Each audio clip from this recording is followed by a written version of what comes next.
Сәлем достар, менің каналыма қош келдіңіздер. Бұл каналда дәмді әрі тез дайындалатын тағамдардың рецептері салынатын болады. Ұнаса лайк басыңыздар, достарыңызбен бөлісіңіздер.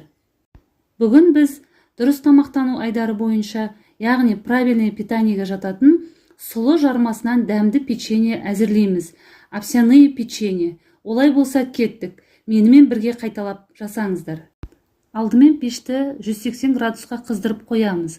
Сосын овсяные хлопьяны және орехты блендерде ұсатып аламыз. Сары майды ерітеміз. Бізге кез келген дүкенде сататын овсяные хлопья керек. Мен цардың хлопьясын пайдаланамын. Ыңғайлы ыдысқа 100 грамм сары майды және 100 грамм құмшекерді араластырамыз. Қыздар, бұл жерде правильное питание болғандықтан мүмкіндігінше 82% сары майды пайдалануға кеңес беремін. Шекер